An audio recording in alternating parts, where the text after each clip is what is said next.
Most people's biggest complaint about the 2v8 mode was the lack of killer variety, so today I selected 10 killers I would want to see come to this game mode and came up with hilariously fun and unique perks that you get when you play with them. I had such a fun time coming up with these, so I think you guys will really enjoy this video. But for a little bit of context, in the 2v8 game mode, each killer has an innate skill, which is a buff for themselves, and a team skill, which is a buff if they work with their partner. So of course, I came up with an innate skill and a team skill for each of the 10 killers on this list. Now remember, the ideas in this video are meant to be goofy or just stupidly fun rather than balanced, so some of them may not be possible to implement on a technical level or a balance level, and that's okay. This is just meant to be an entertaining video where you sit there in awe of how dumb but funny some of these skills are. I'm really excited to share these with you because, man, we have some crazy ones on this list. For the first killer, I have Michael Myers. I think he would fit 2v8 really well, but of course there couldn't be a maximum amount of stock that you could get on each survivor so that he can actually keep using his ability. For his innate skill, I have a couple of changes for each tier. For tier 1, while you're stalking, the auras of every survivor is revealed to you if they are within 32 meters of your location. So this is basically just base kit scratched mirror, but you begin the trial with your stock meter locked, meaning your stock meter will not go up when you stalk survivors. However, you can choose to hold your secondary power button for 3 seconds to unlock your stock meter, allowing you to gain stock on the survivors and tier up. So you can play with Scratch Mirror Myers for as long as you want, and then switch to a regular version of Myers when you feel like it. In tier 2, I reduced his terror radius from 16 meters to 12 meters to make him just a little bit more scary. And then in tier 3, I did nerf it to only 30 seconds instead of a minute, but your kicking speeds are increased by 25%, and after vaulting a window, that window gets blocked by the entity for 12 seconds. So the reason I actually kind of nerfed tier 3 from 60 to 30 seconds is because he would snowball so easily because of the number of survivors in a specific area. Obviously, in a regular DBD match, if you're able to snowball really heavily, it's mostly the survivor's fault if they're grouping up in a specific place. But in 2v8, survivors are kind of forced to group up, and I wouldn't want this to promote a slugging playstyle. Now for his team skill, this is where things get really fun. There are a couple different effects with this. While stalking survivors, their auras are revealed to your teammate, so this is a nice little buff to show the teammate who's being stalked. And then if a survivor is hit by your teammate while you're stalking them, their aura is permanently revealed to the both of you until they lose a health state. If you get at least 4 survivors' auras to be permanently revealed to you, their auras are revealed to you for the remainder of the trial. So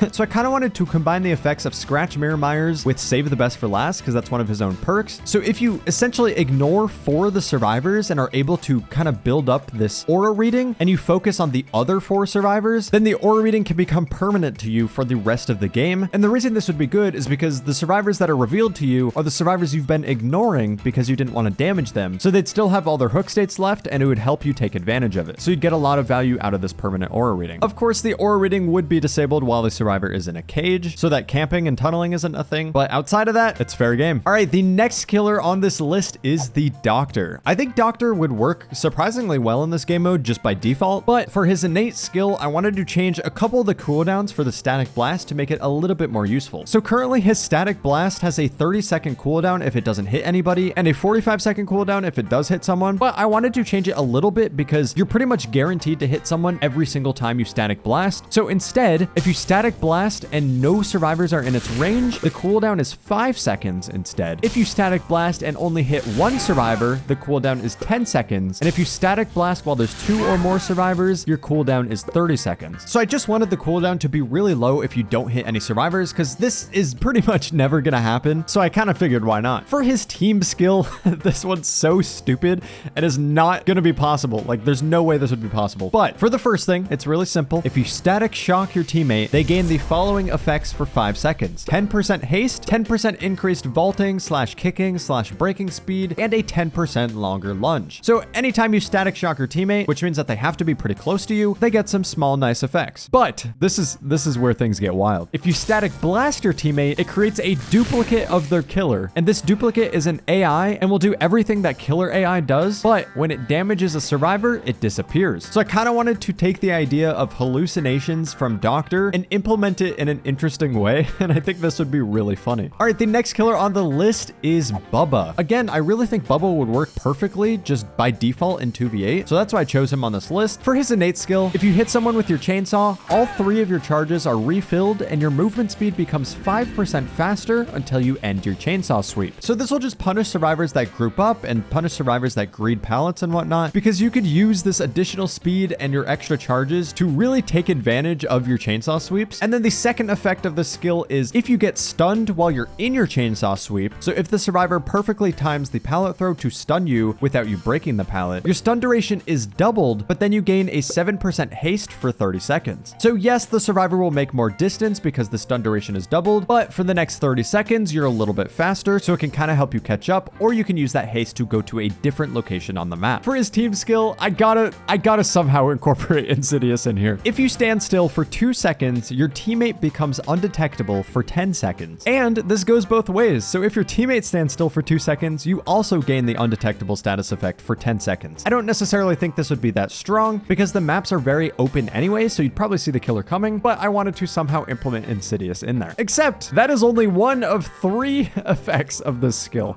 Oh my god. The next effect is while in your chainsaw sweep or in your tantrum, your teammate gains a 5% haste as long as they are outside of your terror radius. And they also get the stackable 5% haste whenever you hit a survivor with your chainsaw. So just like how your movement speed becomes 5% faster every time you hit a new survivor in the same chainsaw sweep, your teammate will also gain that effect. And the last and final effect for this is if you go into your tantrum, all survivors that are outside of your terror radius become exposed for the duration of your tantrum. But also you have to think about your teammate is being buffed while you're in your tantrum, because not only will they have the 5% haste, they will also have extra haste depending on the amount of survivors that you hit during that chainsaw sweep. And if you stand completely still during the tantrum, they're also going to become undetectable. So your teammate will become a bit faster, they'll be undetectable, and survivors will be briefly exposed. So it could lead to some good insta downs. I hope that made sense. I'll put the entire thing in words on screen now so you can pause it and reread it so you can fully grasp what I'm talking about. All right, moving on to the next killer, we have the Demogorgon. I think Demogorgon is also another really balanced killer for this mode, but I do of course think he needs a couple of quality of life buffs to make him more viable in this mode. So for his innate skill, you gain 2 portals just by default. When you're out of your portals, if you place a new one, it'll get rid of the oldest one, kind of like Hag. Honestly, demos should just have this in general. And then there are a couple new portal ceiling lengths because I really wanted to emphasize the usefulness of portals in this mode. So in the regular mode, it takes 1 survivor 12 seconds to seal a portal, 2 survivors 9 seconds, 3 survivors 8 seconds, and 4 survivors 6 seconds. But because there are so many survivors, I wanted to kind of rework the time it takes to seal a portal. And if you want to seal it quickly, you have to do it with teammates. So for 1 survivor, it takes 30 seconds, 2 survivors, it takes 20 seconds, 3 survivors, it takes 10 seconds, and 4 survivors, it takes 5 seconds. So for 1, 2, and 3 survivors, it's slower, but if you have 4 survivors sealing a portal, it's faster than it would be in a regular 1v4 mode. And being able to keep your portals up is essential for your team skill, which is partly also why I did this. For his team skill, I love this. First off, your teammate gets the same killer instinct that you get when you're holding your shred and survivors are near a portal, but also if you emerge from a portal while your teammate is standing on a different portal, you both become 50% faster for 10 seconds, but your auras are revealed to all survivors for 20 seconds, which would be so hilarious and would make for some really fun and cool plays. But of course, your auras would be revealed to the survivors to give them a little bit of a chance to like counteract this. Both of you doing the setup to get a huge speed boost would be a really fun way to increase teamwork and would make for some really scary situations on the survivor end. All right, the next killer on the list is the Deathslinger. So I think Deathslinger is really balanced for this mode, but there's a huge elephant in the room that would make this killer completely awful, and that's body blocking. Because there's so many survivors in this game mode, if you ever spear a survivor, it's going to be so easy for everyone else to body block for them. So it would make this killer completely useless. So on top of some small buffs for his innate skill, I also completely reworked his power to avoid this body blocking mechanic. So here are a couple of the regular buffs for his innate skill. If you spear a survivor currently working on a generator, that gen gets blocked for the next 16 seconds. I wanted to reward you for hitting a survivor that isn't aware of the surroundings, while also kind of implementing the concept of Dead Man's Switch into this ability. For the next effect, your reloading speed is reduced to 2 seconds. In the regular game, it's 2.6 seconds, so it's just a small buff. Your movement speed while reeling a survivor and walking backwards is increased to 4.4 meters per second, so you don't get slowed down at all, and you'll see why this is useful in a bit. Your movement speed while reeling a survivor and walking forwards is increased to 3.2 meters per second, and it's normally about 2.7, so you're faster when you're walking backwards. Now, here's how his power gets reworked. Whenever you spear a survivor, you no longer need to swing. Instead, something will be created that I'm calling a hit zone. A hit zone is is a glowing red radius on the ground around you. The size of this radius depends on how far away the survivor was when you spear them. When the survivor you're reeling in reaches you, a shockwave is sent out, instantly damaging anyone in the radius and making them broken for 90 seconds. So the reason I did this is, one, to prevent body blocking, because survivors can't be in the radius or they will all get injured, and two, it also rewards you for hitting cool far away shots, because the radius is dependent on how far away you hit the survivor. So if you hit them really far away, you're gonna have a huge radius, and because your movement speed is so fast when reeling a survivor and walking backwards, you can almost chase other survivors with that radius while you're reeling a survivor to try to injure multiple people. I think this would be a difficult power to use properly, but I think it could make for some really insane hits. For the team skill, I didn't want to do anything too oppressive because there's already kind of this teamwork situation with just the power of Deathslinger itself, because the teammate could easily hit a survivor that Deathslinger spears. So his power in general already kind of has the teamwork vibe, but I did want to add a couple of additional small effects. For one, while you're aiming down sights, your teammate can see the auras of any survivor within your field of view. This would be really cool if, for example, your teammate was Huntress and they wanted to hit a cross map, or in general, if you're trying to target a specific survivor so you can do some sort of double hit on them. The next effect is if you're within 16 meters of your teammate, your reload speed is reduced to 1 second from 2 seconds. So if you're near your teammate, faster reload speed, why not? And the last effect is if your teammate walks through your hit zone, which is that red radius when you spear a survivor, their lunge is increased by 10% for the next 30 seconds. I figured this was a cool way to implement the hit zone as a teamwork mechanic as well, in case they didn't want to go for a double hit on the speared survivor. The next killer on this list is the Executioner. So of course, this killer would need to be a little bit different because obviously half of his entire kit with the caging survivors is just base kit in 2v8. So I needed to kind of rework how his Trails of Torment work. So I did that with both of these skills. For his innate skill, when you damage a generator, you become undetectable until the generator stops regressing. So this is just base kit Trail of Torment, which is one of his perks. But also, while undetectable, you see the auras of any survivors at least 64 meters away from you, and your ranged attack is increased by 4 meters. So while you're undetectable, you kind of have a permanent barbecue and chili effect in a way, and you also have a much longer ranged attack. So if you get information about like survivors working on gens, for example, from far away, you can go to them and hit a crazy shot from really far away. The next effect is any survivor you hit with your ranged attack causes them to become tormented. I honestly think this should just be a base kit feature of Pyramid Head in the regular 1v4 mode. And then the last effect is if you hit more than one survivor with a single instance of your ranged attack, their auras become permanently revealed to you until any of them lose a health state. So this just rewards you for hitting double hits, which will be super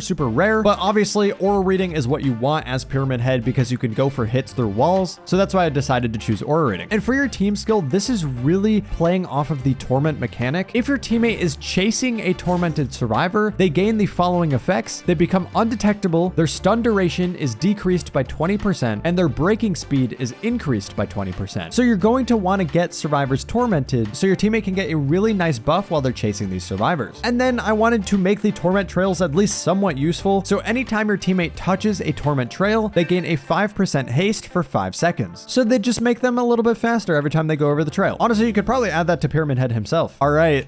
This next one's crazy. This is the Artist. The Artist would already be pretty decent in the 2v8 mode, but I wanted to make a couple of really hilarious but kind of interesting reworks to her kit. I'm going to start with the team skill for this one because it gives context for one of the abilities in your innate skill. For your team skill, your teammate can also see survivors that have a swarm on them. You know, when you swarm a survivor from far away and you can see the auras of all the birds swarming them in the distance, your teammate would also be able to see that. And then if your teammate uses a basic attack on a survivor that is swarmed, you gain an additional crow up to a maximum of 8 crows. But you also gain the limited status effect. So yes, I know 8 crows sounds like a lot, but I promise you it'll be a little bit balanced. For one, while limited, your crows now only travel for 100 meters before disappearing rather than being infinite like they normally are. And for each additional crow that you gain from this point on, that range is reduced by 20 meters. So the more crows that you have, the less distance they will fly. And the reason I did this is so that you can't just like use 8 crows crows and go for cross maps, because that would be obviously insane. But also, there's another reason I did this, and that's because of your innate skill. While holding your power button to charge Birds of Torment, so like on PC when you're holding right click, you can press your secondary ability button, on PC that would be control, to switch between individual formation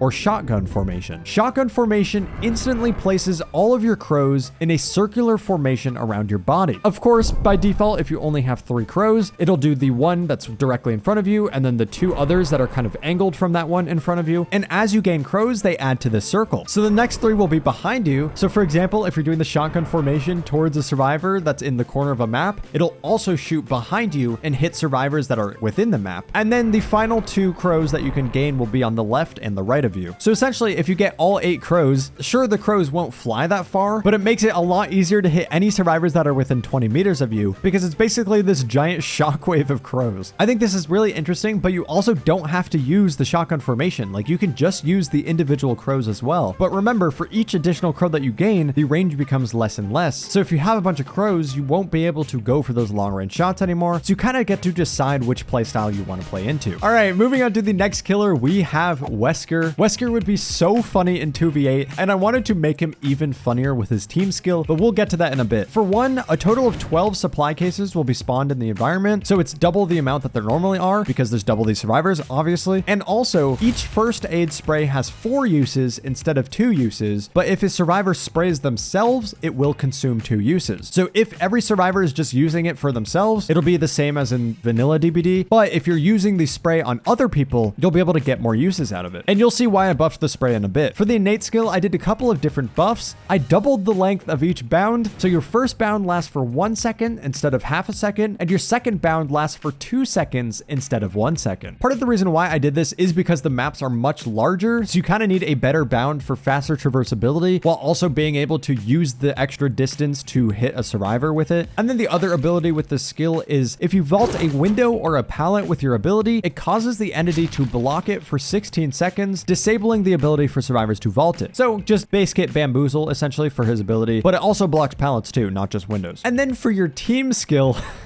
this is completely unrealistic, but hear me out. Colliding with your teammate during a bound attack causes you to grab them and continue traveling for the remaining duration of your bound, just like if they were a survivor. If you crash into an obstacle while holding your teammate, just like a survivor, they move 165% faster for 1.5 seconds. And just like a survivor, if you don't crash into an obstacle, you throw them instead. And if they don't hit any obstacle before they land, all survivors within a 64-meter radius of where your teammate lands instantly gains 50% of their infection progress. So obviously this is really stupid and would be super unrealistic because they'd have to make animations for every single killer being grabbed, but it would be so funny being able to throw your teammates across the map. I would really love to see that. And it's also why I buffed the first aid spray, because if you're actually working with your teammate to do this, infection progress will go up substantially around the map. So the sprays needed to be buffed to kind of balance it out. All right, moving on to the unknown. For this killer, it's a lot more balanced, but for the team skill, I have a really unique idea that has never been done before in DBD. So for the innate skill, it's kind of just some overall general buffs to the killer. So survivors that touch an airborne projectile suffer from a 6% hindered status effect for 6 seconds. Normally it's 3 seconds, so why not double it? It doesn't really do anything anyway. You can have up to 8 hallucinations simultaneously around the map. Normally it's 4, so obviously we would double it because the maps are bigger and there's a lot more survivors that would be easily able to dispel them. Your temporary decoy now has a red stain and a tear radius, as well as lasting for 10 seconds instead of 5. For those of you who don't know, when the unknown teleports, he leaves a decoy behind that looks exactly like him from where he teleported from, but he doesn't have a red stain or a tear radius, so it's kind of obvious that it's a decoy. So this would make it scary for any survivors that are near that decoy because they don't know whether or not he actually teleported. So you can kind of play into that and fake that you teleported. I believe this is actually one of his add-ons that you can use, so you can try that out in the real game. And then the skill also decreases your teleport cooldown by 5 seconds, so it goes to 20 seconds. This is just a nice overall buff because you're going to be teleporting a lot more during the game. Now, here's where it gets interesting. Now, for your team skill, your teammate can see the auras of your hallucinations. That's just an overall nice buff for the unknown because the teammate can kind of see where you're able to pressure. And the next effect is if your teammate is within 32 meters of somebody dispelling a hallucination, their dispel speed is decreased by 20% and their aura is revealed to your teammate, so they know that this effect is being applied. So this can be used to kind of communicate with your teammate to teleport to a specific hallucination on the map, and you can kind of set up a double hit with that. But also the survivor will know that this is happening dying because their dispel speed will be decreased, so they could just leave if they want to and avoid the situation entirely. So it's kind of a little bit of a mind game rock, paper, scissors thing that's going on there. And then the last part of your team skill, I think, is very, very cool. If your teammate damages a weakened survivor without downing them. So if the survivor has the,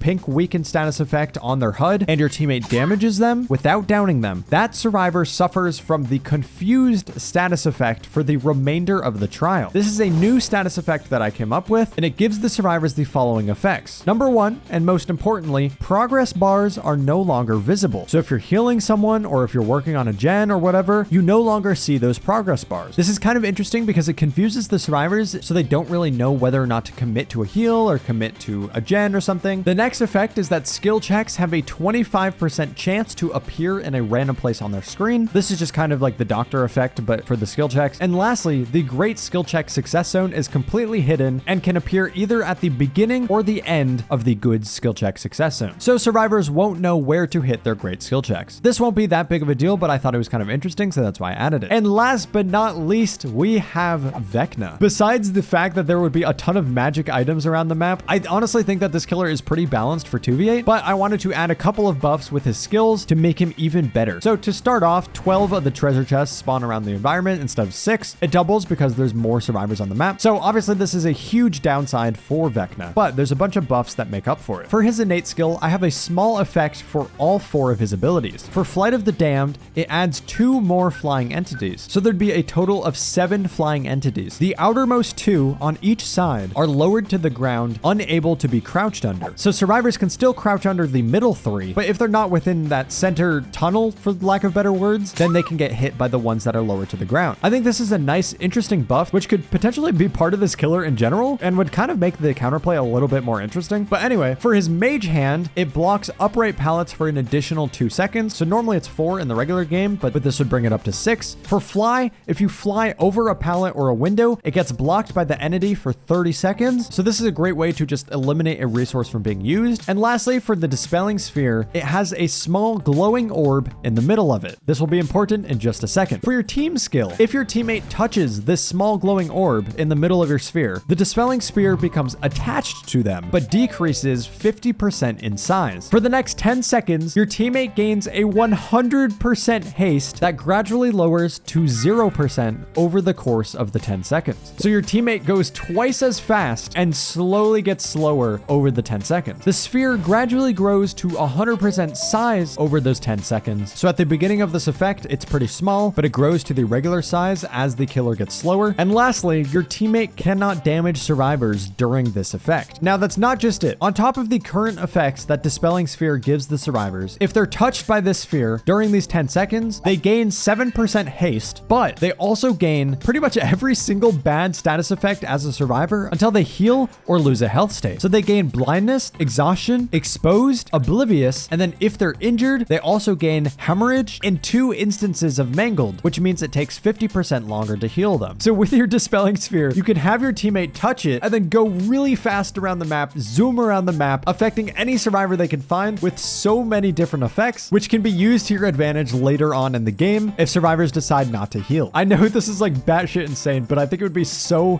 funny. And this killer needed to become more complex, of course. If you made it this far, go drop a laughing emoji in the comments below and let me know what you think of these ideas. I know they're really dumb and really absurd, but if you have any ideas of how certain effects could be used with other killers, let me know in the comments because it'd be really fun to discuss. Also, come join my Discord server if you're not already. There you can find people to play DBD with and make new friends and just hang out with people and vibe. If you enjoyed this video, you'll probably also like this one where I come up with insane, like literally insane add-on ideas for every single killer. And when I say insane, I mean it. Like there's like predator missiles and stuff. So go watch that. Goodbye. Bye-bye.